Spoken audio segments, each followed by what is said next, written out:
ரெக்கார்டிங்கும் ஆக மாட்டேங்குது. அவுது பில்லாஹி மினஷ் ஷைத்தானிர் ரஜீம். பிஸ்மில்லாஹிர் ரஹ்மானிர் ரஹீம். ரப்பி ஜித்னி இல்மா. 5வது அத்தியாயம் 101வது வசனம் பாருங்க. இந்த அத்தியாயம் முழுக்கவுமே இறைவன் இறை நம்பிக்கை கொண்டவர்களே அப்படின்னு தான் கூப்பிடுறான். எல்லா அடுத்தடுத்த ஆயத்துகள்லையும் யா யுஹல்லதீன ஆமனோன்னு தான் வருது. அப்போ நம்பிக்கையாளர்களே, லா தஸ் அலு, கேள்வி கேட்காதீங்க, அன் அஷ்யா, பல விஷயங்களை பற்றி. ஸோ நிறைய விஷயங்களை பற்றி நீங்கள் துருவி கேட்குறீங்க, அப்படி கேட்காதீங்க. இன் துப்த லக்கும், அவை வெளியாக்கப்பட்டால் உங்களுக்கு தசூக்கும் அப்படின்னா வருத்தம் அளிக்கும். ஸோ வருத்தம் அளிக்குமா, இல்லை உங்களால் விளங்கிக்க முடியாதா அப்படிங்கிறது நமக்கு அரபியும் தெரியாது, தமிழும் தெரியாது. ஸோ இவங்க சொன்னதை வச்சு நம்ம யோசிக்கணும், அவ்வளோதான். கொஞ்சம் நம்மளோட பகுத்தறிவையும் வச்சு யோசிக்கணும், சரியா? ஸோ பாருங்கள், வருத்தம் அளிக்கும். இன் தஸ் அலு, நீங்கள் கேள்வி கேட்டால், அன்ஹா, அவற்றை பற்றி, ஹி யுனஸ்ஸலு, அதாவது அந்த நேரத்தில் இறக்கப்படும். அதாவது நேரத்தில் அப்படின்னா வெயிட் பண்ணு, அந்த டைமில் நான் சொல்கிறேன் அப்படின்னு சொல்லுவோம்ல. ஸோ அந்த மாதிரி அந்த உரிய நேரத்தில் இறக்கப்படும். குர்ஆனு துப்த லக்கும், வெளியாக்கப்படும் உங்களுக்கு. அஃபல்லாஹு அன்ஹா, அல்லாஹ் அவற்றை மன்னித்தான். வல்லாஹு கஃபூருன் ஹலீம், ஹலீம்னா பெரும் சகிப்பாளன். அப்போ இந்த நம்ம பாருங்கள், இன்றைக்கி சஹாபாக்களுக்கு அன்னைக்கு காலகட்டத்தில் நபி ஸல்லல்லாஹு அலைஹி வஸல்லம் கூட இருந்த இறை நம்பிக்கையாளர்களுக்கு அல்லாஹ் இந்த வார்த்தையை சொல்கிறான். இன்றைக்கி நமக்கும் இந்த வார்த்தையை சொல்கிறான். என்னென்னா, அன்னைக்கு நபி ஸல்லல்லாஹு அலைஹி வஸல்லம் அப்படியே வாய்மொழியாக சொன்னாங்க இந்த வஹீகளை. இன்றைக்கி நம்ம குர்ஆன் வழியாக பார்க்குறோம். அப்படி பார்த்துக்கிட்டு வரும்போதே நமக்கு டவுட்ஸ் வரும். என்னடா இதில் எப்படி, இன்றைக்கி ஒரு ஆயத்தில் ஒரு டவுட் வரும், இன்னொரு ஆயத்தில் இன்னொரு டவுட் வரும். அப்போ இப்படி அடுத்த டவுட் எனக்கு உடனடியாக அடுத்த ஆயத்திலேயே வந்துடணும் அப்படின்னு நம்ம நினைக்கக்கூடாது. அதுக்கு தான் அல்லாஹ் சொல்கிறான், இறை நம்பிக்கை கொண்டவங்களே, பல விஷயங்களை பற்றி நீங்கள் ஒரேடியாக கேட்காதீங்க. ஆனால் இதில் டிரான்ஸ்லேஷன் வேறு மாதிரி தான் இருக்குது. எப்படின்னா, சில விஷயங்கள் உங்கள்கிட்ட வெளிப்படுத்தப்பட்டால் அது உங்களுக்கு மன வருத்தத்தை ஏற்படுத்தும், அதை பற்றி நீங்கள் கேட்காதீங்க. ஆனாலும் குர்ஆன் இறக்கி அருளப்பட்டு கொண்டிருக்கும் வேளையில் அதை நீங்கள் கேட்டுட்டீங்க அப்படின்னா உங்களுக்கு வெளிப்படையாக கூறப்பட்டுடும், நீங்கள் இதுவரை கேட்டவற்றை அல்லாஹ் மன்னித்து விட்டான், அல்லாஹ் மன்னிப்பு வழங்குபவனாகவும் சகிப்புத்தன்மையுடையவனாகவும் இருக்கிறான். ஸோ இவ்வளோ நாள் நம்ம மன்னிப்புன்னு வந்துச்சுன்னா அன்புன்னு தான் பார்த்தோம். அல்லாஹ் மன்னிக்கும் போது அவனுக்கு அன்பானவனாக இருப்பான், அவனுடைய லவ் நமக்கு கிடைக்கும். ஆனால் இந்த ஆயத்தில் அவன் மன்னிப்பான், அதே மாதிரி சகிப்புத்தன்மை உடையவனாக இருக்கான் அப்படின்னு சொல்கிறாங்க. ஸோ என்ன அப்படின்னு பார்த்தோன்னா, ஒரு விஷயமாக நம்ம இப்படியும் எடுக்கலாம். நீங்கள் நிறைய விஷயத்தை பற்றி கேட்குறீங்க, நீங்கள் குர்ஆன் இறங்கப்பட்டு இருக்கிற சமயம் கேட்டிங்கன்னா அது கண்டிப்பாக உங்களை சேர்ந்துடும். அப்போ அதனால் அது சேர்ந்துருச்சுன்னா உங்களுக்கு மன கஷ்டத்தை ஏற்படுத்தும் அப்படிங்கிற மாதிரி எல்லாரும் பார்க்குற மாதிரி அந்த அப்படியே உள்ளதை அப்படியே யோசிக்கலாம். ஆனால் பகுத்தறிகிற சிந்தனை தான் இறைவன் நமக்கு முதல்ல கொடுத்தது, அதைத்தான் நம்ம யூஸ் பண்ணணும். ஸோ எப்படின்னா, நமக்கு ஒவ்வொரு இடத்துலையுமே ஒவ்வொரு ஆயத்துலையுமே டவுட்ஸ் வரும். அப்போ அப்படியே பலவிதமான டவுட்ஸ் வரும்.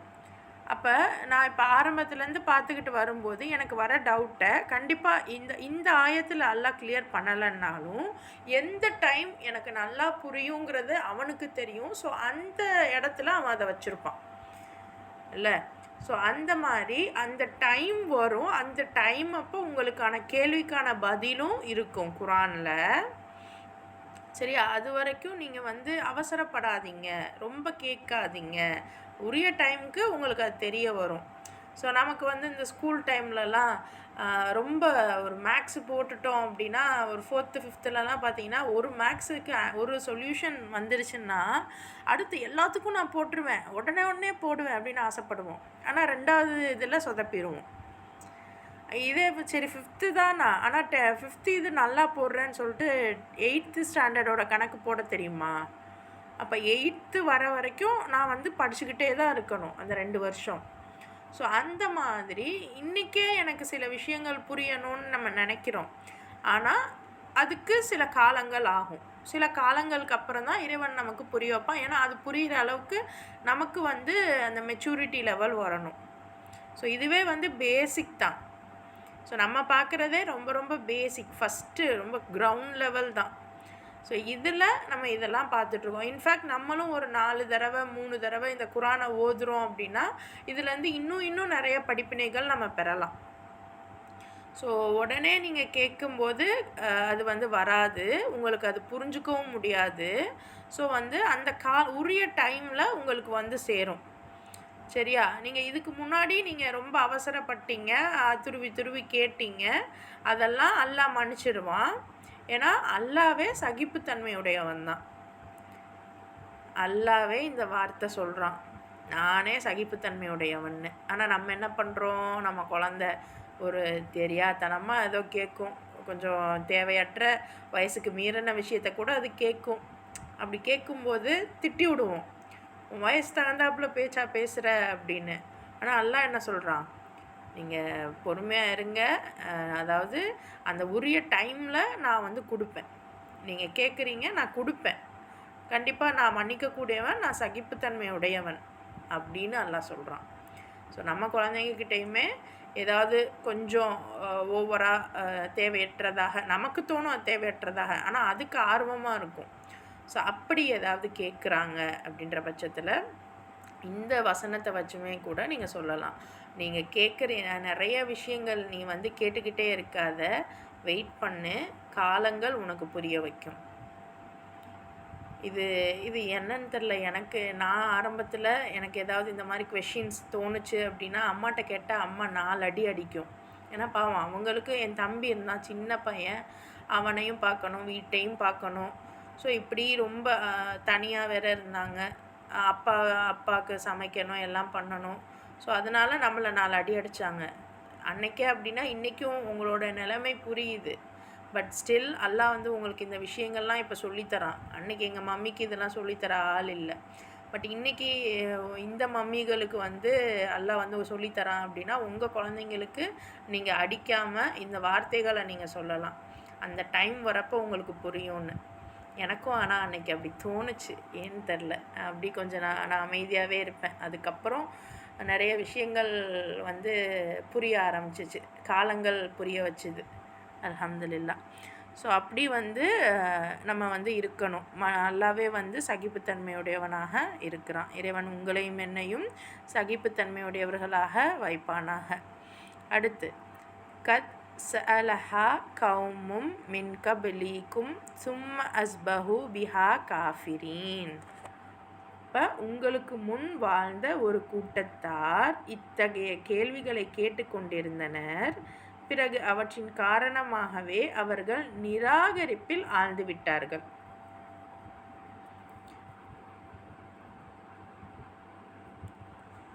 கத் சஅலஹா, இப்போ இந்த மாதிரி கேட்டாங்க.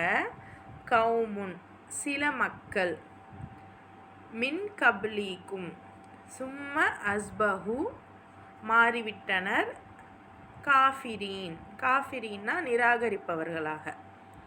ஸோ இது உங்களுக்கு முன்னாடி வாழ்ந்தவங்களும் இந்த மாதிரி தான் அவசரப்பட்டு கேட்டுக்கிட்டே இருந்தாங்க. ஸோ இன்றைக்கி யோசிச்சு பாருங்கள், அல்லாஹ் வந்து சில விஷயங்களை இதை வந்து நீங்கள் செய்யுங்க, இதை நீங்கள் செய்யாதீங்க அப்படின்னு சொல்லும்போது ஏன் செய்யக்கூடாது அப்படின்னு எனக்கு தோணுதுன்னு வைங்க. சரி, ஏன் செய்யக்கூடாது அப்படின்னு நான் பார்க்கும்போது ஃபஸ்ட்டு 2 ஆயத்தில், இப்போ இந்த 102வது ஆயத்தில் இந்த வசனம் வந்துருச்சு. அப்போ 103 104 நான் தேடினா அதுக்கான ரீசன் எனக்கு கிடைக்காது. ஆனால் அடுத்த சூறாவில் 7வது சூறாலையோ 8வது சூறாலையோ பார்த்தா இதுக்கான ஆன்சர் அங்கே இருக்கும். ஸோ எனக்கு அது புரியக்கூடிய மனநிலையை அல்லாஹ் ஏற்படுத்தின பிறகு தான் சில விஷயங்களை புரிய வைப்பான். ஸோ நான் வந்து அந்த பொறுமை இல்லாமல் நான் இன்றைக்கி கேள்வி கேட்குறேன், எனக்கு இன்றைக்கே பதில் வரணும் அப்படின்னு நினச்ச பலர் அதுக்கான பதில் இல்லைன்னு நினச்சிக்கிட்டு நிராகரிச்சிடுறாங்க. ஸோ இன்றைக்கி இந்த நாத்திகம் பேசக்கூடியவங்கெல்லாம் இன்னும் வந்து இந்த அதிகார வர்க்கத்தில் இருக்கிறவங்கெல்லாம் இதைத்தான் பண்ணுறாங்க. நான் ஒரு கேள்வியை கேட்குறேன், அதுக்கு நீங்கள் பதில் சொல்ல முடியல, நான் ஏன் உங்கள் பேச்சை நம்பணும்? அவங்கெல்லாம் வந்து வாதத்தில் ரொம்ப வந்து திறம்பட இருக்கிறதாக நினப்பாங்க. உண்மையிலேயே டிபேட்டே இருக்கக்கூடாது. எல்லாம் எந்த இடத்துலையுமே டிபேட்டே பண்ணவே சொல்ல மாட்டான். குரூப் டிஸ்கஷனாவது பண்ணலாம், ஆனால் டிபேட் வந்து ரொம்ப ரொம்ப தவறான ஒரு விஷயம். ஆனால் அவங்க வந்து அந்த வாக்குவாதத்தில் வந்து சிறந்தவர்களாக இருப்பாங்க. அவங்களுக்கு வந்து எனக்கு வந்து நல்ல அறிவு நான் 5வது தான் படிக்கிறேன், ஆனால் நான் 10வது படிக்கிறதாக நினச்சிக்கிட்டு நான் பேசுனா சரியாயிருமா? என்னோட மூளை அந்தளவுக்கு மெச்சூர்டா? அப்போது நான் அந்த 10வது வர்ற வரைக்கும் அந்த டைம் ஆகும். அந்த டைமோட க்ரோத்தில் நான் நிறைய விஷயங்கள் கற்றுப்பேன். ஸோ அந்த ஒரு நிதானம் இல்லாமல், அந்த மாதிரியான ஒரு மைண்ட் செட் இல்லாமல் போச்சன்னா, ஏன்னா டைரெக்டாக இது என்ன ஆயிடுது, கேள்வியே கேட்கக்கூடாதுங்கிற மாதிரி ஆயிடுது. அப்படி கிடையாது. உங்களுக்கு கேள்வி வரும் தான், தப்பில்லை. வர்றதை நீங்கள் வெயிட் பண்ணுங்கள். அல்லாஹ் வந்து சொல்லிட்டான்ல, நான் உரிய நேரத்தில் உங்களுக்கு நான் அதுக்கான பதிலை தருவேன்னு சொல்லிட்டான்ல. அப்போ அந்த நேரத்தில் வரும், வெயிட் பண்ணுவோம். அப்படி வெயிட் பண்ணாததுனால உங்களுக்கு முன்னாடி வாழ்ந்த கூட்டத்தாரில் நிறைய பேர் என்ன ஆயிட்டாங்களாம், நிறைய பேருங்கிற ஒரு சிலர் என்ன பண்ணிட்டாங்களாம், இந்த மாதிரி நிராகரிப்பில் ஆழ்ந்துட்டாங்க. அடுத்த ஆயத்து பாருங்க. மா ஜஅலல்லாஹு, ஜஅல அப்படின்னா ஏற்படுத்தவில்லை. அதாவது ஜஅல அப்படின்னா கிரியேட் பண்ணுறது, அதாவது கிரியேட் செய்கிறதுன்னு சொல்லுவாங்கள்ல, உருவாக்குறது. எஸ், மா ஜஅ ஏற்படுத்தவில்லை. அல்லாஹு மிம் பஹீரத்தின் வலா சாயிபத்தின் வலா வசீலத்தின் வலா ஹாமிம் வலா கிண்ண. இந்த மாதிரி இந்த 4 இவங்கெல்லாம் வந்து அந்த டைமில் இருந்த கடவுளர்களுடைய நேம் போல், அந்த சிலைகளாக அன்னைக்கு வைக்கப்பட்டிருந்துச்சுல மக்கால, அந்த நேம்னு நினைக்கிறேன். எஸ், ராஜா சிஸ்டர் ஹேண்ட் ரைஸ் பண்ணாங்க, அவங்களுக்கு லெட்டர்ஸ் தெரியல அப்படின்றாங்க. ஸ்கிரீன் தெரியலையா சிஸ்டர்? ஒரு சில ஆமாம்மா, ஸ்கிரீன் தெரியலம்மா. ஸ்கிரீன் மற்றவங்களுக்கு தெரியுதா? தெரியுது சிஸ்டர். அப்போ ஒருத்தவங்களுக்கு மட்டும் தெரியலை அப்படின்னா நீங்கள் வந்து கட் பண்ணிவிட்டு திருப்பி வெளியே போயிட்டு அகைன் உள்ளே வாங்க, அப்போ தெரியும். சம்வாட் நமக்கு வந்து இந்த இன்டர்நெட் தான் இஷ்யூ, மற்றபடி ஒன்றும் இல்லை. கட் பண்ணிட்டு போயிட்டு வாங்க, ஓகேவா?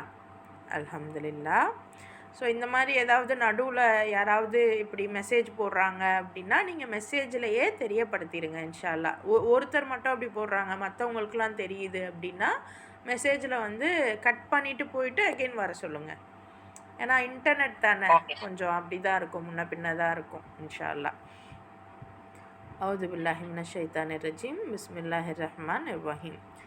ஸோ இந்த மாதிரி வலா ஹாமிம் வலா கிண்ணல்லதீன கஃபரு நிராகரித்தார்கள், யஃப்தரூன கற்பனை செய்கின்றனர், அலல்லாஹில் கதிபன பொய்யை, வ அக்ஸரூஹும் அவர்களில் அதிகமானவர்கள் லா யாக்கிலூன் புரிய மாட்டார்கள். அதாவது இந்த பஹீரா, சாயிபா, வசீலா, ஹாம் இது மாதிரிலாம் வந்து அல்லாஹ் வந்து எப்போவுமே ஏற்படுத்தலை. ஸோ இன்றைக்கும் வந்து நிறைய பேர் என்ன சொல்லுவாங்க, இறைவன் வந்து கடவுள் வந்து இது எடுத்தார், மறுஜென்மம் எடுத்தார், ஒவ்வொரு இதுலேயும் அவதாரம் எடுத்தார். கடவுள் ஒருத்தர் தான், எல்லாரும் அப்படி தான் சொல்லுவாங்க. ஆனால் அவருடைய குழந்தைங்க அல்லது அவங்க வந்து மறுபிறவி எடுத்தாங்க அப்படின்லாம் வந்து ஒவ்வொருத்தரை சொல்லிக்கிறாங்க இல்லையா? அதனுடைய பேஸ் இதுவாகத்தான் இருந்திருக்கும். ஏன்னா மக்காவுடைய இதையும் பார்த்தீங்க அப்படின்னா ஆரம்ப காலத்தில் வெவ்வேறு ஊர்களில் இருந்தும் கூட சிலைகளை எடுத்துகிட்டு போய் அங்கே வச்சுருக்காங்க. ஸோ அது மாதிரி நிறையா இருந்திருக்கு அதனுடைய வரலாறுகள்லாம். ஸோ வந்து இந்த மாதிரியான சிலைகள், இந்த மாதிரியான கடவுளெல்லாம் இறைவன் வந்து ஒருபோதும் ஏற்படுத்தலை. ஆனாலும் இந்த நிராகரிப்போர், இந்த காஃபிர்கள் தான் அல்லாவின் மீது பொய்களை புனைந்து கூறுகின்றனர். மேலும் அவர்களில் பெரும்பாலோர் இத்தகைய மூட நம்பிக்கைகளை ஏற்றுக்கொள்ளும் அளவுக்கு அறிவற்றவர்களாய் இருக்கின்றனர். ஸோ இந்த இடத்துல காஃபிர்னு இதை மட்டும்தான் அல்லாஹ் காஃபிர்னு சொல்கிறானா, இதுக்கு மேலே நிறைய ஆயத்துகளில் வெவ்வேறு ஆட்களாக இறைவன் காஃபிர்னு சொல்லிகிட்டே வருவான். ஸோ அது மாதிரி இதுவும் இவங்களால தான் ஏற்படுத்தப்பட்டது. நீங்கள் காலைல சாப்பியன்ஸ் புக்கு நம்ம பார்க்குறோம் இல்லையா, சிலர் வந்து தங்களை பற்றி பேசுகிறாங்க இல்லையா, நம்ம இப்படி தான் இருந்தோன்னு. ஸோ அவர்களை வச்சு நீங்கள் கம்பேர் பண்ணி பார்த்துக்கோங்க. ஸோ இவங்க என்ன பண்ணுறாங்களாம், பொய்களை கற்பனையாக புனைந்து சொல்கிறாங்களாம். யார் இதெல்லாம் தன்னுடைய ஹிஸ்ட்ரியாகவே யார் தன்னை சொல்லிக்கிறாங்க அப்படிங்கிறத பாருங்கள், சரியா? ஸோ சாப்பியன்ஸ் அப்படிங்கிற புத்தகத்தில் மனிதர்கள் இப்படி தான் வந்தோம் அப்படின்னு சிலர் பேசுகிறாங்க, சரியா? ஸோ அது எல்லா மனிதர்களையும் குறிக்காது. எந்த மனிதர்கள் அதிகார வர்க்கத்தில் இருக்காங்களோ அவங்கள தான் அது குறிக்கும். ஸோ அந்த மாதிரி அதிகார வர்க்கத்தில் இருக்கிறவங்க இன்றைக்கி நேற்று தான் வந்தாங்கன்னு நீங்கள் பார்த்துடாதீங்க. காலமாக நூஹ் நபி சமுதாயத்திலேருந்தே இருக்காங்க தான். அவங்களாம் வந்து சிதறி அடிக்கப்பட்டு இருந்தாங்க, ரைட்? ஸோ இப்போ இவங்க வந்து பொய்களை கற்பனையாக புனைந்து கூறிக்கிட்டு இருக்காங்க. பெரும்பாலானவங்க இதெல்லாம் நம்பக்கூடிய அளவுக்கு முட்டாளாக தான் இருக்காங்க அப்படின்னும் இறைவன் பேசுகிறான். அடுத்த ஆயத்து பாருங்க. வஇதா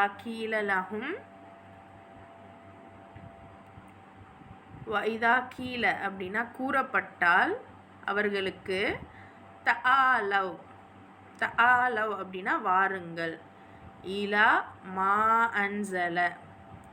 அன்சலல்லாஹு வ இலர் ரசூலி காலு ஹஸ்புனா மா வஜத்னா அலைஹி.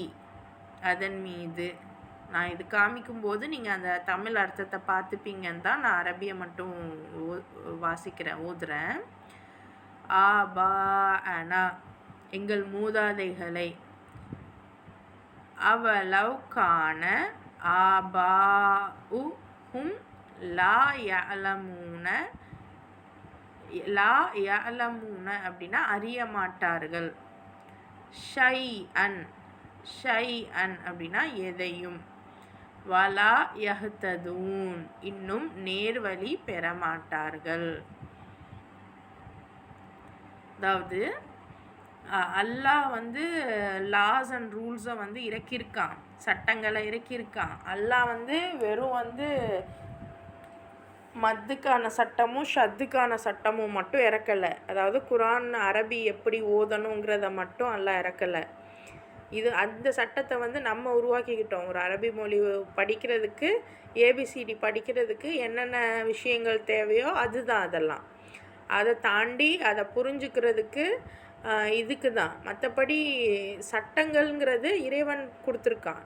நம்ம எப்படி வாழணும், எப்படி சாப்பிடணும், எப்படி சம்பாதிக்கணும், எப்படி வந்து உடலை மெயின்டைன் பண்ணணும், எப்படி வந்து நம்ம வந்து உறவுகளை மெயின்டைன் பண்ணணும், அனாதைகளை எப்படி மெயின்டைன் பண்ணணும், மற்றவங்களுக்கு என்ன நம்மளுடைய வாழ்க்கையோட பர்பஸ் என்ன, இது எல்லாமே அல்லாஹ் சட்டமாக கொடுத்துருக்கான். ஸோ அந்த சட்டத்தை இறைதூதர் வந்து ஃபாலோ பண்ணியிருக்காரு. ஸோ வந்து டைரெக்டாக அல்லாஹ் சொன்னது புரியலைன்னா கூட நபி ஸல்லல்லாஹு அலைஹி வஸல்லமுடைய அவர் என்ன ஃபாலோ பண்ணாரோ அது வந்து அல்லாஹ் சொன்னதாக தான் இருக்கும். ப்ராக்டிக்கல் எக்ஸாம்பிள் தான் நபியோடைய வரலாறு. ஸோ இதெல்லாம் வந்து அந்த மக்கள்கிட்ட சொல்லப்பட்டால் என்ன பண்ணுவாங்களாம், எங்கள் மூதாதையர் எப்படி வாழ்ந்தாங்களோ அந்த வழியில் தான் நாங்கள் வாழுவோம், அதுவே எங்களுக்கு போதுமானது அப்படின்னு சொல்கிறாங்க. இவங்களோட மூதாதையர்கள் எதுவுமே புரிஞ்சுக்காமையும் நேர்வழி குறித்த எந்த அறிவும் இல்லாதவர்களாக இருந்தாலும் அவர்கள் இவர்களை பின்பற்றுவார்களா?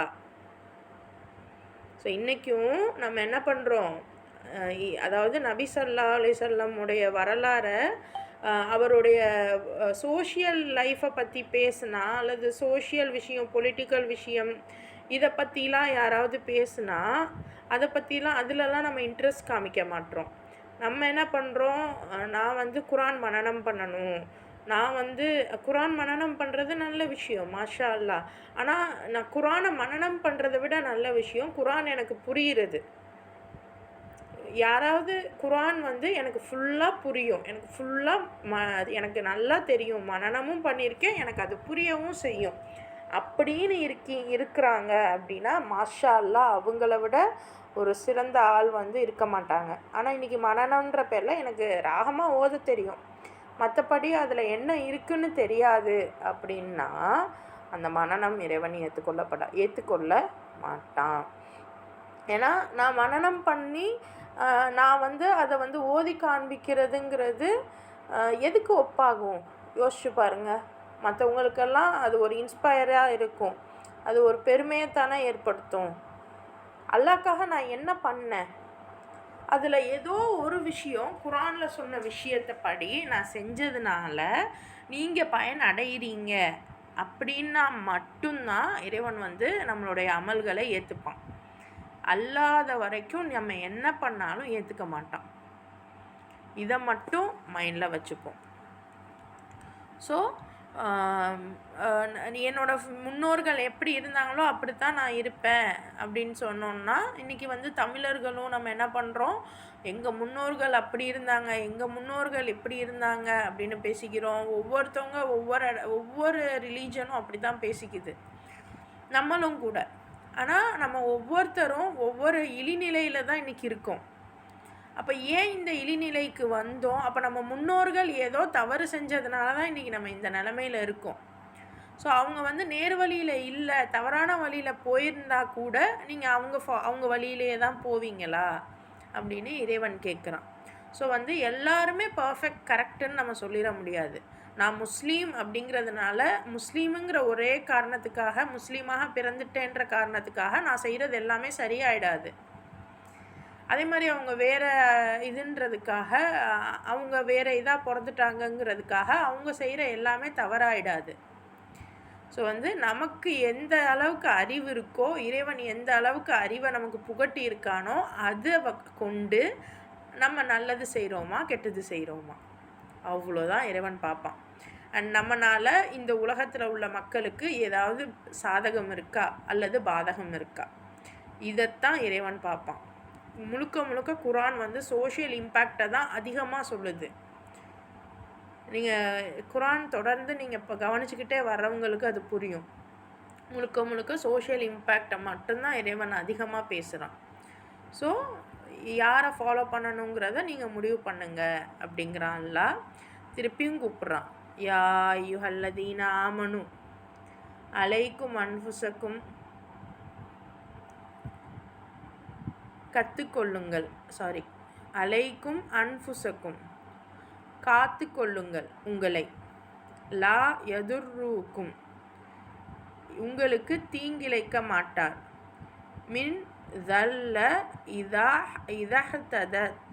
இதா ததைத்தும், அதாவது வழிகெட்டவங்க உங்களுக்கு எந்த தீங்கும் இழைக்க மாட்டாங்க, நீங்கள் நேர்வழி சென்றால், இலல்லாஹி மர்ஜிஊக்கும், உங்கள் மீளும் இடம், ஜமீஅன் ஃபயுனப்பியூக்கும், ஸோ நீங்கள் அனைவரும் மீளும் இடம் உங்களுக்கு அல்லாஹ் அறிவிப்பான், பிமா குன்தும் தஅமலூன், அதாவது இறை நம்பிக்கை கொண்டவங்களே உங்களை பற்றி நீங்கள் கவலைப்படாதீங்க.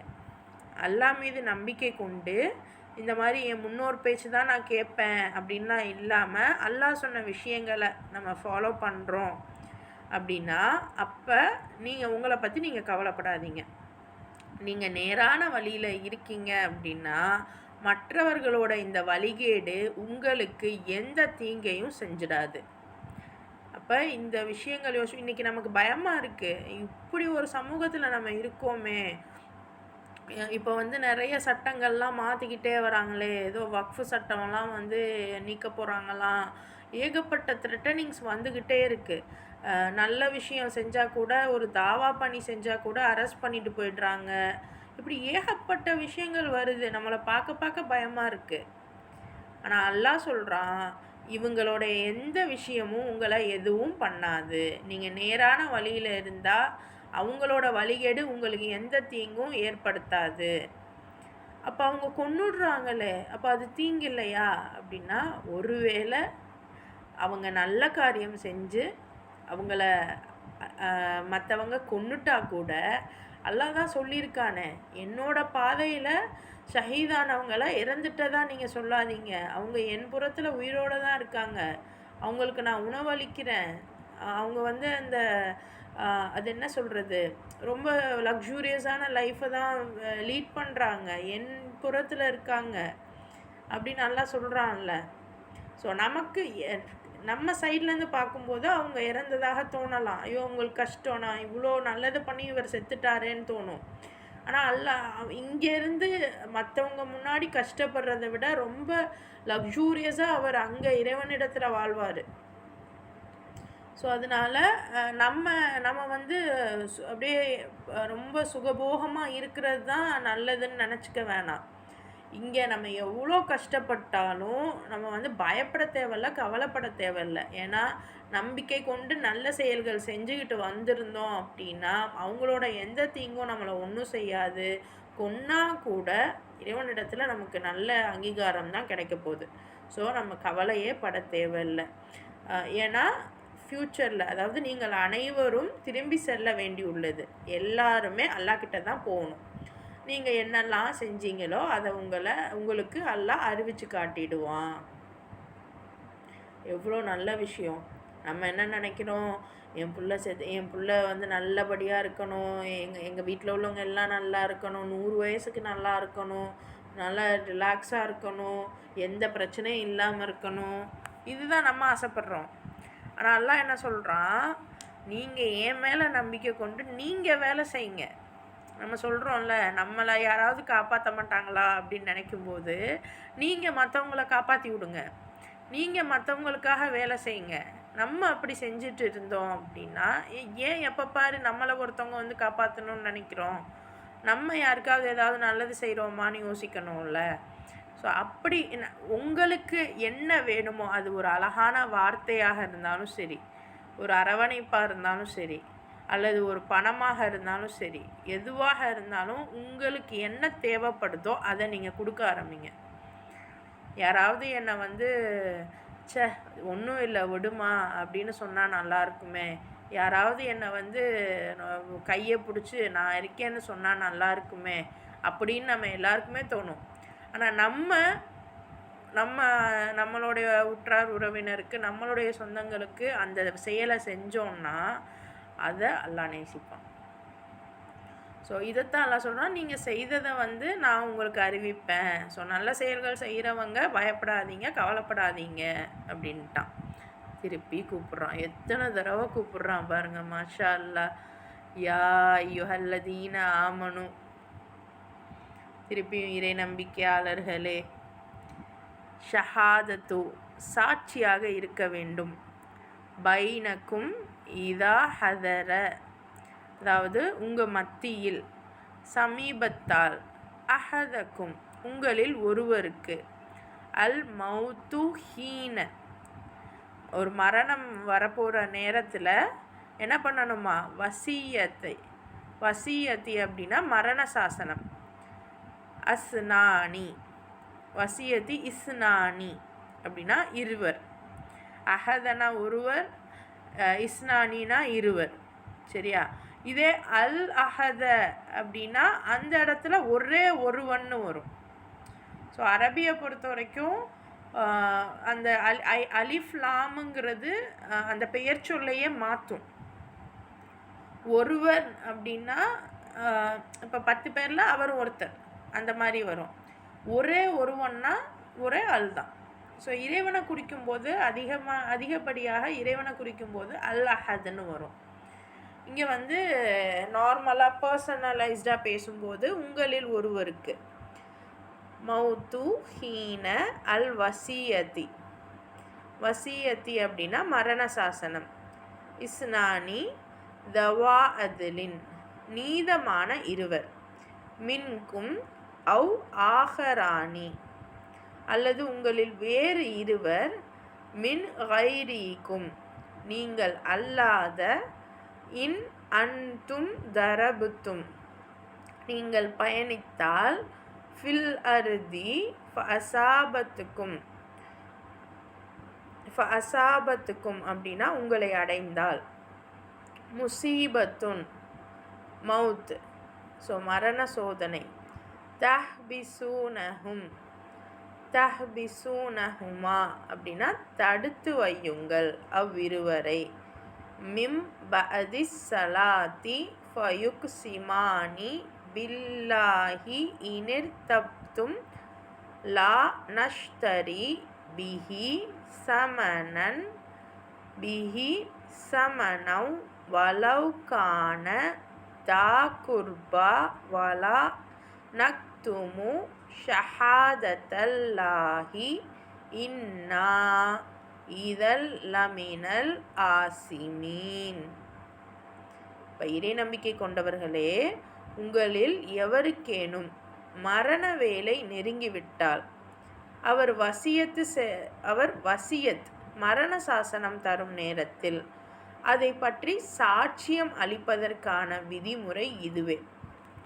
எவ்வளோ பெரிய விஷயம் பாருங்கள். இன்றைக்கி சொத்து தானே எல்லா இடத்துலையும் தகராறாக இருக்குது. அதில் அல்லாஹ் தானே இது பண்ணுறான். உங்களுக்கு மவுத்து வருது, உங்களுக்கு மவுத்தாக போடுறீங்கன்னு உங்களுக்கு தோணுது, இல்லை ஏதோ மரண சாசனம் நீங்கள் எழுதுறீங்க அப்படின்னா அந்த டைமில் சாட்சியம் எப்படி சாட்சி சொல்லணுங்கிறதுக்கு விதிமுறையை பாருங்கள். நீதமுள்ள இருவர் சாட்சிகளாக்கப்பட வேண்டும். அல்லது நீங்கள் பயணம் செய்து கொண்டிருக்கும் போது மரண வேதனை உங்களுக்கு வந்துவிட்டால் உங்களை தவிர வேறு இருவரை சாட்சிகளாய் ஆக்கிக்கொள்ள வேண்டும். ஸோ நீங்கள் வீட்டில் இருக்கும்போதுனா உங்களில் நீதமான 2 பேரை சாட்சியாக வச்சுக்கோங்க. இல்லை நீங்கள் ட்ராவலில் இருக்கீங்க அப்படின்னா நீங்கள் இல்லாமல் வேறு 2 பேரை சாட்சியாக வச்சுக்கோங்க.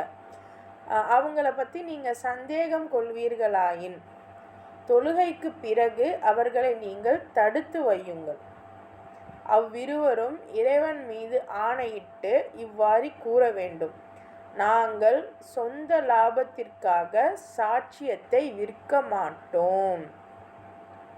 ஸோ அந்த பள்ளிங்கிறது எவ்வளோ பெரிய விஷயமாக இருந்திருக்கு பாருங்கள். இன்றைக்கி நம்ம தொழுகை மட்டும்தான் யூஸ் பண்ணுறோம். அதுவும் தொழுது முடிச்சுட்டு கொஞ்சம் பேசிட்டு வரக்கூடியவர்களாகத்தான் இருப்போம். அந்தளவுக்கு பள்ளியில் வேறு என்ன பண்ணுறாங்கன்னு எனக்கு தெரியலை.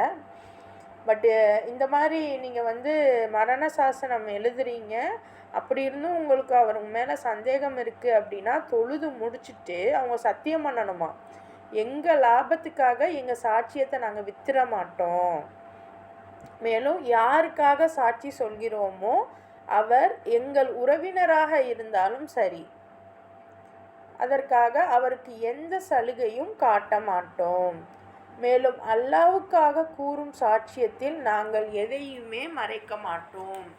அவ்வாறு செய்வோமாயின் திண்ணமாக நாங்கள் பாவிகளாகி விடுவோம். ஸோ ஆரம்பத்தில் அல்லாஹ் சொன்னான்ல, நீங்கள் பண்ணுற சும்மா சாதாரண சத்தியத்துக்கெலாம் உங்களை நான் பிடிக்க மாட்டேன், ஆனால் உறுதிப்படுத்தப்பட்ட சத்தியத்தை நீங்கள் மீறினீங்கன்னா அப்போ உங்களை நான் தண்டிப்பேன் அப்படின்னு சொல்கிறான்ல. அப்போ என்ன சத்தியம் அப்படின்னு நம்ம அப்போ கேட்டோம். பட் அப்போ அதுக்கான ப்ராப்பர் இது இறைவன் பேசலைல்ல. ஆனால் இப்போ ஒரு 10-15 ஆயத்துக்கு அப்புறம் பேசுகிறான் பாருங்கள். ஸோ இப்படி தான். ஸோ ஒரு ஆயத்தில் உள்ள விஷயத்துக்கான அடுத்த ரெஸ்பான்ஸை அடுத்த ஒரு 10 ஆயத்துக்கு அப்புறம் அல்லது ஒரு அத்தியாயத்துக்கு அப்புறம் கூட இறைவன் தருவான். ஸோ நம்ம மைண்ட் செட் எப்படி இருக்குங்கிறத பார்த்து தான் இறைவன் நமக்கு வடிவமைச்சிருக்கான். ஸோ அதனால் நம்ம பயப்படவே வேணாம், யோசிக்கவும் வேணாம். நம்ம மைண்டில் வரக்கூடிய டவுட்ஸுக்கு கண்டிப்பாக இறைவன் பதில் சொல்லாமல் இருக்க மாட்டான். அது கண்டிப்பாக வரும். குரான்குள்ளே இருக்கும். வெயிட் பண்ணி தான் அதை நம்ம பார்க்கணும். சரியா? ஸோ அல்லாவுக்காக நீங்கள் கூறக்கூடிய சாட்சியில் எப்படி இருக்கணும், அதில் வந்து என்னோட சொந்தக்காரவங்களே வந்தால் கூட நான் எது மாதிரி சாட்சி சொல்லிட மாட்டேன்.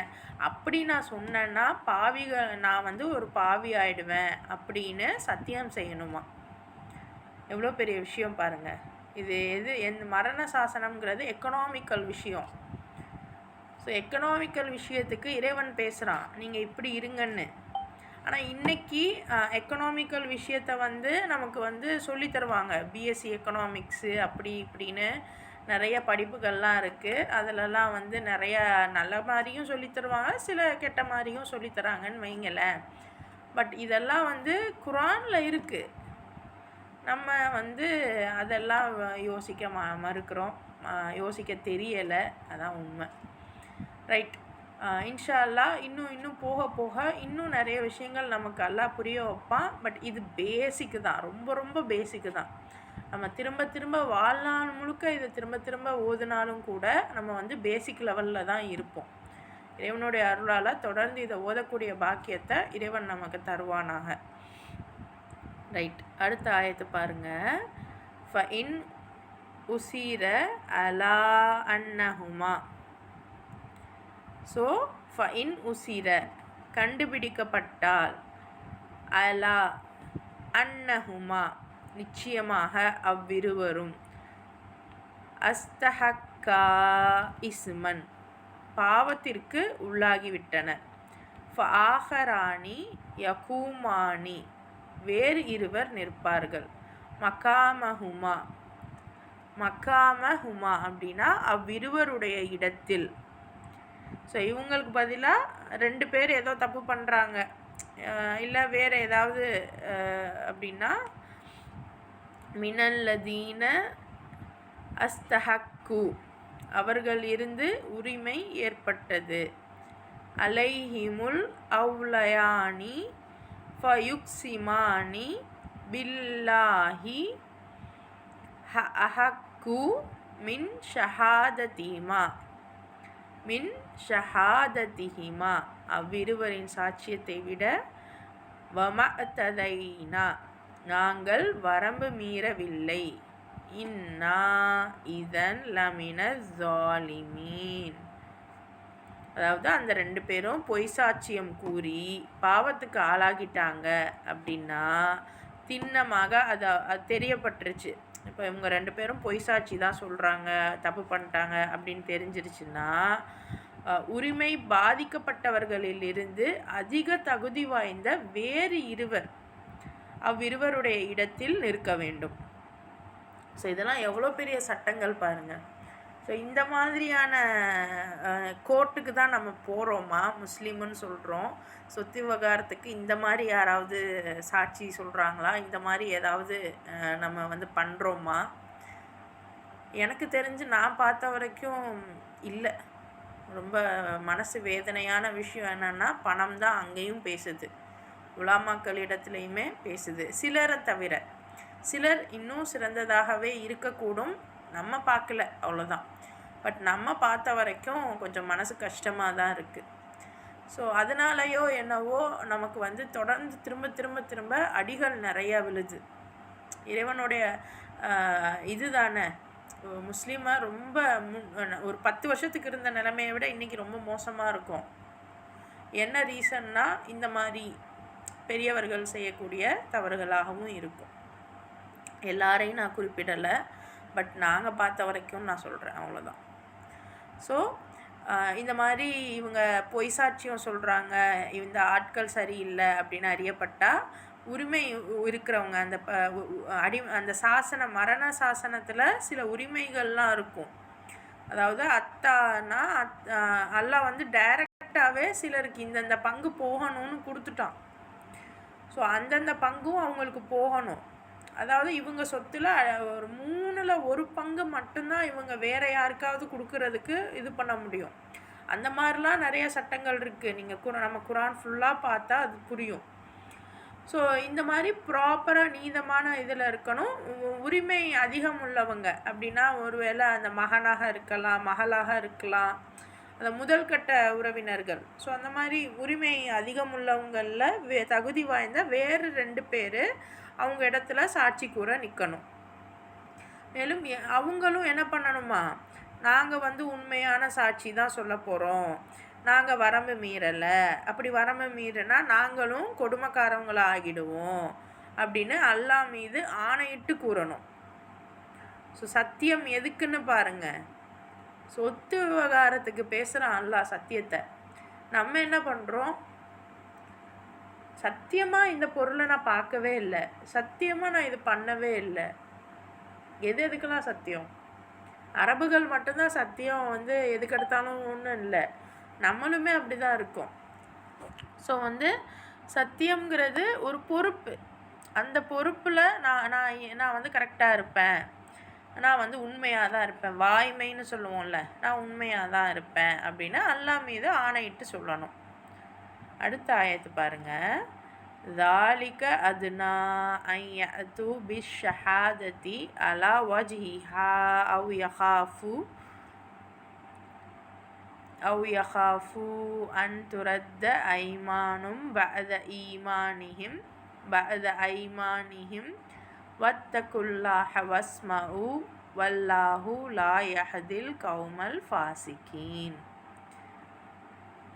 தாலிக அதுனா அப்படின்னா அது மிக சுலபமானது அவர்கள் வருவதற்கு, பிஷ்ஷஹாததி சாட்சியத்தை கொண்டு, அலா வஜ்ஹிஹா அதற்குரிய முறையில், அல்லது யஹாஃபு அவர்கள் பயப்படுவது, அன் துரத்த ஐமானுன் சத்தியங்கள் மறுக்கப்படும், பின்னர் ஐமானிஹிம் வத்தகுல்லாஹ இன்னும் அஞ்சுங்கள் அல்லாவை, வஸ்மஉ வல்லாஹு செவிசாயுங்கள், அல்லாஹ் லா யஹ்தி நேர்வழி செலுத்த மாட்டான், அல் கௌமல் ஃபாசிகீன் பாவிகளான கூட்டத்தை நேர்வழியில் அல்லாஹ் செலுத்த மாட்டான். ஸோ மக்கள் சரியான முறையில் சாட்சி சொல்லணுமா, அல்லது தம் சாட்சியங்களுக்கு பிறர் சாட்சியம் அளித்து தம் சாட்சியங்கள் மறுக்கப்பட்டு விடுமோ என அவர்கள் அஞ்சி உண்மையாக சாட்சி அளிப்பதற்கு இந்த வழிமுறைதான் அதிக பொருத்தமானது. ஸோ அந்த சாட்சி எவ்வளோ முக்கியம் பாருங்கள். இன்றைக்கி சாட்சிங்கிறது ஒரு சாதாரணத்தை விட இன்னும் ஒரு படி கீழானதாகத்தான் நம்ம யோசிக்கிறோம். சாட்சிங்கிறது எவ்வளோ முக்கியமானதை பாருங்கள். ஸோ இப்படி தான் உங்களோட சாட்சி இருக்கணும். அல்லாஹ்க்கே நீங்கள் பயந்து வாழுங்க, அவன் சொல்கிறதையே கேட்டுக்கோங்க. அல்லாஹ் தனது கட்டளைக்கு கீழ்ப்படியாதவர்களை நேர்வழிப்படுத்துவது இல்லை. எவ்வளோ சிறந்த ஒரு விஷயம் பாருங்கள். ஆனால் இதெல்லாம் இன்றைக்கி நம்ம பண்ணுறோமா, இதெல்லாம் நடக்குதா? அப்போ நடக்கலைன்னாவே தெரிஞ்சுக்கோங்க நம்ம எந்த மாதிரியான உலகத்தில் இருக்கோம். ஆனாலும் இப்போ நம்ம என்ன பண்ண முடியும், என்ன பண்ணுறதுக்கு இருக்குது? நம்ம நியத்து தான் நம்மளை காப்பாற்றும். என்னால் எனக்கு தெரியலையா அல்லாஹ், எனக்கு இப்போ புரியுது, ஆனால் என்னால் வேறு வழியே இல்லை, என்ன பண்ணுறது நீயே சொல்லு, நான் பண்ணுற தப்பு தானே அப்படின்னு ஒரு மனசில் ஒரு அழுகை வருதில்ல, அது ஒன்று தான் இறைவன் நம்மக்கிட்ட எதிர்பார்க்குறது. அதை தாண்டி இன்றைக்கி நான் ஏதாவது நன்மை செய்ய முடியுமா? அப்போ அல்லாஹ் சொல்கிறான்ல, அடிக்கடி சொல்கிறான்ல, உங்கள் பாவங்கள் எல்லாம் நான் மன்னிக்கிறேன்னு. அப்போ இதெல்லாம் வரம்பு மீறி, அதாவது வரம்பு மீறின்னு இல்லை, நிர்பந்தமாக நம்ம செய்யக்கூடிய விஷயங்கள். வேறு வழி இல்லை, வேறு என்ன இருக்குது சொல்லுங்கள்? ஒரு ப்ராக்டிக்கலாக யோசிச்சு பாருங்கள். பயானானா நம்மளும் பயானா சொல்லிட்டு போயிடலாம், ஆனால் வாழ்க்கைக்கு யோசிச்சு பாருங்கள். அப்போ என்ன அப்படின்னா, இந்த மாதிரிலாம் நம்மளை அறியாமல் செய்யக்கூடிய பாவங்களுக்கெல்லாம் பிரயாச்சித்தம் என்னன்னா, அட்லீஸ்ட் நம்ம செய்யக்கூடிய விஷயம் மற்றவங்களுக்கு ஒரு நல்ல விஷயமாக இருக்கணும், நம்மளோட நியத்து நல்ல வகையில் இருக்கணும். அடுத்த ஆயத்து பாருங்கள். யௌம யஜ்மஉல்லாஹு ருசூல ஃபயகூல மாதா உஜிபுத்தும். இதோட முடிச்சிடுறேன். பிஸ்மில்லாஹிர் ரஹ்மானிர் ரஹீம். காலு லா இல்மலனா இன்னக அந்த அல்லாமுல் குயூப். அல்லாஹ் எல்லா இறைதூதர்களையும் ஒன்று சேர்த்து உங்களுடைய அழைப்புக்கு அளிக்கப்பட்ட மறுமொழி என்ன என்று கேட்கும் நாளில் எங்களுக்கு எதுவும் தெரியாது, மறைவான உண்மைகள் அனைத்தையும் நன்கு அறிந்தவன் நீயே என்று அவர்கள் பணிந்து கூறுவார்கள். பாருங்க, அல்லாஹ் சொத்து விவகாரம் அந்த மரண சாசனம் சொன்னதுக்கு பிறகு இந்த விஷயத்த பேசுகிறான். நம்ம யோசிப்போம் இன்டர் ரிலேட்டடாக அதுக்கும் இதுக்கும் சம்மந்தமே இல்லையேன்னு. ஆனால் சம்மந்தம் இருக்குது. ஸோ எல்லா இறைதூதர்களையும் ஒன்று சேர்த்து அல்லாஹ் கேட்பானா, நீங்கள் நிறைய விஷயங்கள் மக்களுக்கு எடுத்து சொன்னீங்களே, அப்போ நீங்கள் சொல்லும்போது அவங்க உங்களுக்கு என்ன ரிப்ளை பண்ணாங்க அப்படின்னு கேட்கும்போது நபிமார்கள்லாம் சொல்லிடுவாங்களாம், இறைதூதர்கள் எல்லாம் எங்களுக்கு எதுவும் தெரியாது, மறைவான உண்மைகள்லாம் நீ தான் அறிந்தவன் அப்படின்னு அவங்க பணிந்து கூறுவாங்க. இன்றைக்கி நம்ம என்ன நினச்சிக்கிட்டு இருக்கோம், நபி ஸல்லல்லாஹு அலைஹி வஸல்லம் தான் கிரேட் முஸ்லீம்களான நம்ம நினைக்கிறோம். ஈசா அலைஹிஸ்ஸலாம் தான் கிரேட் அப்படின்னு கிறிஸ்டியன்ஸில் சிலர் நினைக்கிறாங்க. மூசா அலைஹிஸ்ஸலாம் தான் கிரேட் அப்படின்னு ஜூஸில் சிலர் நினைக்கிறாங்க. ரைட், அதெல்லாம் இருக்கட்டும். ஆனால் அல்லாஹ் என்ன சொல்கிறான், எல்லா இறைதூதர்களும் சமம். அவங்கவுங்க காலகட்டத்துக்கு அவங்கவுங்க வந்திருக்காங்க, அவங்கவுங்க சொன்னதை அந்தந்த கால மக்கள் செய்வாங்க. ஸோ அப்படி இருக்கிறது தான். ஸோ எல்லாருக்கிட்டையுமே ஒட்டு மொத்தமாக அல்லாஹ் கேட்பானா, பாருங்கள், எல்லா இறைதூதர்களையும் தான் சொல்கிறான். இப்போ நம்ம நபி மட்டும் விதிவிலக்கு இல்லை, எல்லாரையும் கூப்பிட்டு வச்சு தான் எல்லாம் கேட்க போகிறான். கேட்கும்போது நீங்கள் இப்படி தான் வாழணும், நான் சொல்லி கொடுத்த முறைப்படி தான் வாழணும்னு சொன்னீங்களா, அவங்க என்ன பண்ணாங்க, அந்த மக்கள் என்ன பதில் சொன்னாங்க, அவங்க என்ன பண்ணாங்க அப்படின்னு கேட்கும்போது, யா அல்லாஹ் நாங்கள் வந்துட்டோம், எங்களுக்கு தெரியாது, மறைவானதெல்லாம் நீ தான் அறிவ அப்படின்னு அவங்க சொல்லிடுவாங்க அப்படின்னு இங்கே குறிப்பிட்றான். ஸோ அப்போ நம்ம யாரெல்லாம் கியாமத்தில் சிலர் இருக்காங்க, கியாமத்தில் நபி ஸல்லல்லாஹு அலைஹி வஸல்லம் எங்களுக்காக வாதிடுவாங்க, அதனால நம்ம நபி ஸல்லல்லாஹு அலைஹி வஸல்லம் கிட்டேயே துவா கேட்போம், நபி ஸல்லல்லாஹு அலைஹி வஸல்லமையே அதிகமாக மௌலூதுலாம் ஓதுவோம், இது அவங்க மேலே சலவாத் ஓதுறது வேற, அல்லாஹ்வுடைய சாந்தியும் சமாதானமும் அவர் மீதும் அவர் கிளையார் மீதும் உண்டாகட்டுமாக அப்படின்னு சொல்கிறது வேற. அதை தாண்டி அவர்கிட்டயே நம்ம டைரெக்டாக எங்களுக்கு நீங்கள் கியாமத்தில் பரிந்துரை செய்யுங்க அப்படின்னு சொன்னோன்னா அது வேலைக்காகாது. ஏன்னா அல்லாஹ் சொல்கிறான், அவங்கக்கிட்ட கேட்கப்பட்டால் அவங்க என்ன சொல்லுவாங்களாம், மறைவான உண்மைகள் எல்லாமே உனக்கு தான் நல்லா தெரியும் அப்படின்னு சொல்லிடுவாங்க. ஸோ அல்லாஹ் ஆப்ஷன் கொடுத்தா தான் நபியுமே கூட நமக்காக இது பண்ண முடியும், இல்லாத வரைக்கும் அதுவுமே முடியாது. அல்ஹம்துலில்லாஹ். இன்ஷா அல்லாஹ் மீதி வசனங்களை நம்ம நாளைக்கு பார்க்கலாம். அல்ஹம்துலில்லாஹ். இன்றைக்கான